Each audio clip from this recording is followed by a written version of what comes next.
Chapter 13. How to Remember Places. There is a great difference in the various degrees of development of the sense of locality in different persons, but these differences may be traced directly to the degree of memory of that particular phase or faculty of the mind, which in turn depends upon the degree of attention, interest, and use which has been bestowed upon the faculty in question. The authorities on phrenology define the faculty of locality as follows: cognizance of place, recollection of the looks of places, roads, sceneries, and the location of objects, where on a page ideas are to be found, and position generally, the geographical faculty, the desire to see places, and have the ability to find them. Persons in whom this faculty is developed to the highest degree seem to have an almost intuitive idea of direction, place, and position. They never get lost or mixed up regarding direction or place. They remember the places they visit and their relation in space to each other. Their minds are like maps upon which are engraved the various roads, streets, and objects of sight in every direction. When these people think of China, Labrador, Terra del Fuego, Norway, Cape of Good Hope, Tibet, or any other place, they seem to think of it in this direction or that direction, rather than as a vague place situated in a vague direction. Their minds think north, south, east, or west, as the case may be when they consider a given place. Shading down by degrees, we find people at the other pole of the faculty, who seem to find it impossible to remember any direction or locality or relation in space. Such people are constantly losing themselves in their own towns, and fear to trust themselves in a strange place. They have no sense of direction or place, and fail to recognize a street or scene which they have visited recently, not to speak of those which they traveled over in time past. Between these two poles or degrees there is a vast difference, and it is difficult to realize that it is all a matter of use, interest, and attention.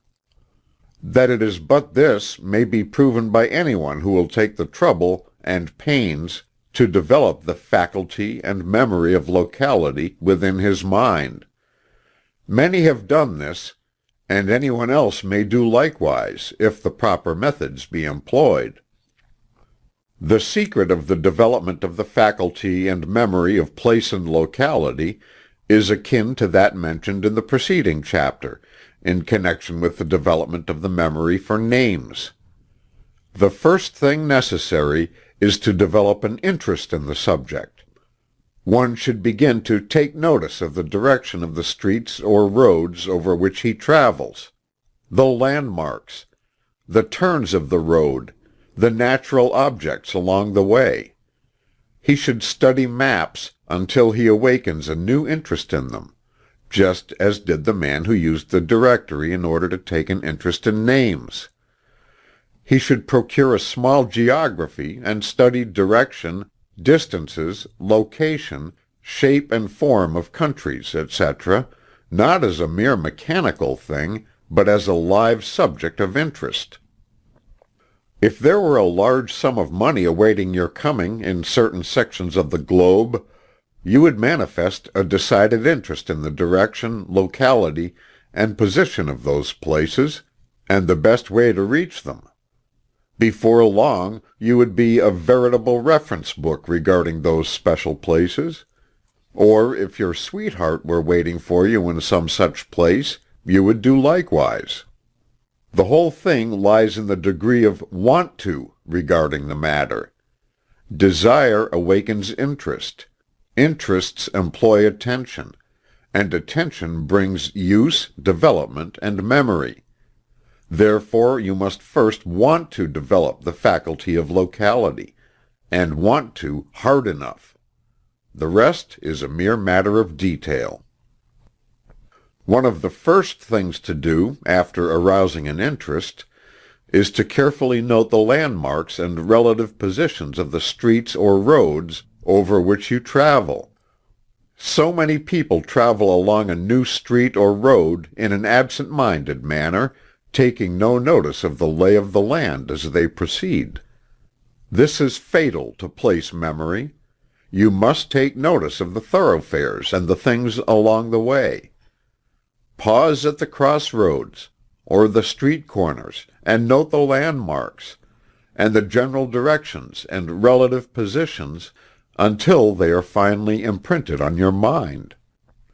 Begin to see how many things you can remember regarding even a little exercise walk, and when you have returned home, go over the trip in your mind and see how much of the direction and how many of the landmarks you are able to remember.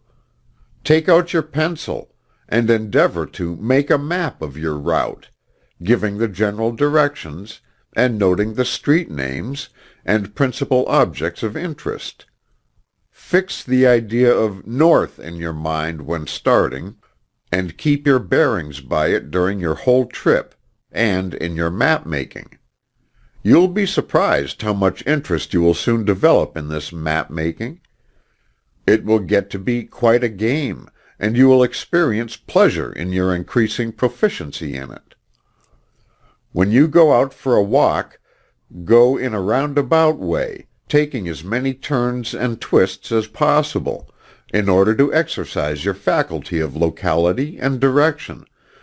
But always note carefully direction and general course, so that you may reproduce it correctly on your map when you return. If you have a city map, compare it with your own little map, and also retrace your route in imagination on the map. With a city map or road map, you may get lots of amusement by retraveling the route of your little journeys. Always note the names of the various streets over which you travel, as well as those which you cross during your walk.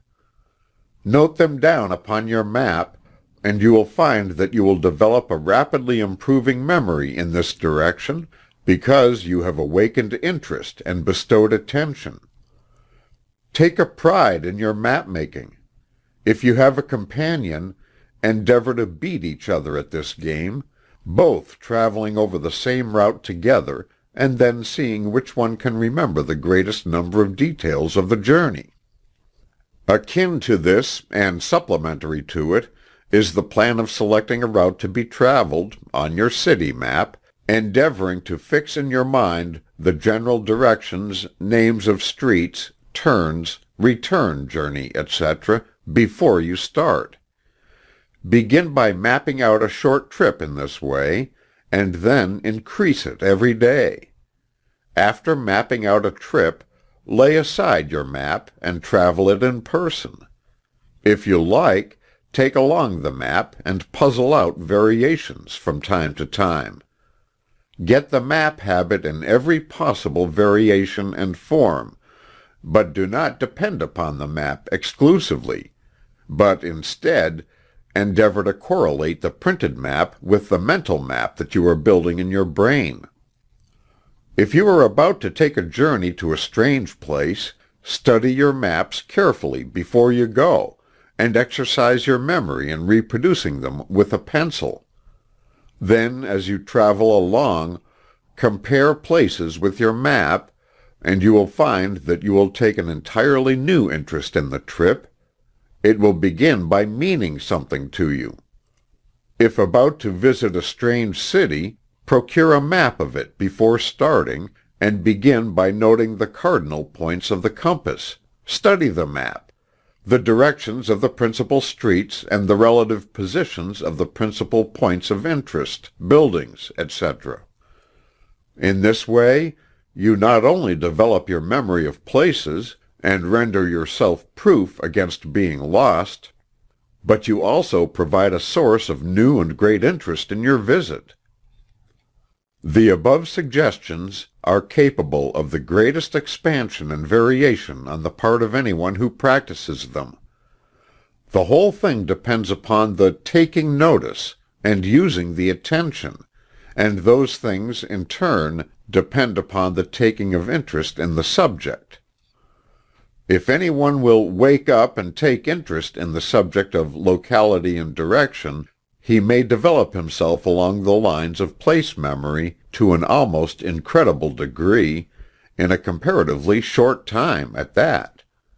There is no other phase of memory that so quickly responds to use and exercise as this one.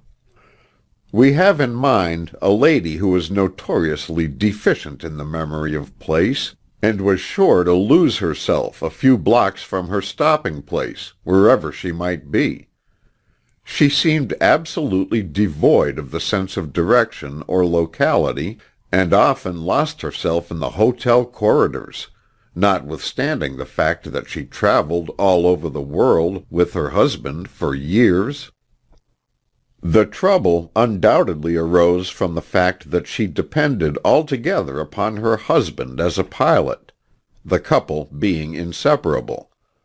Well, the husband died, and the lady lost her pilot. Instead of giving up in despair, she began to rise to the occasion.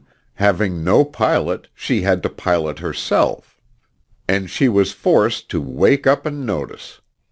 She was compelled to travel for a couple of years in order to close up certain business matters of her husband's, for she was a good businesswoman in spite of her lack of development along this one line, and in order to get around safely, she was forced to take an interest in where she was going.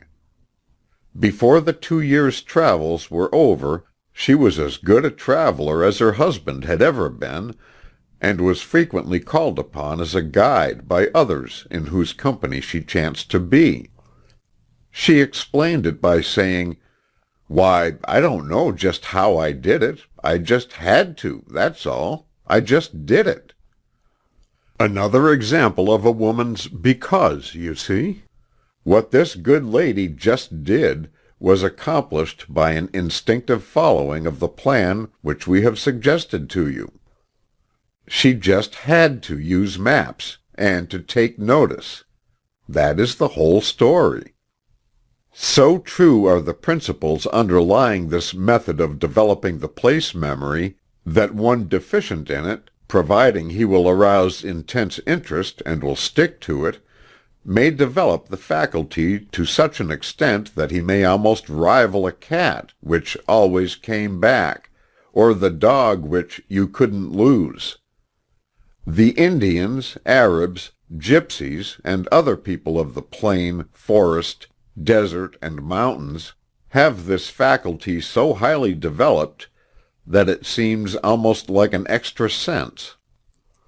It is all this matter of taking notice, sharpened by continuous need, use, and exercise to a high degree. The mind will respond to the need if the person, like the lady, just has to. The laws of attention and association will work wonders when actively called into play by interest or need, followed by exercise and use. There is no magic in the process. Just want to and keep at it. That's all. Do you want to hard enough? Have you the determination to keep at it? End of chapter 13.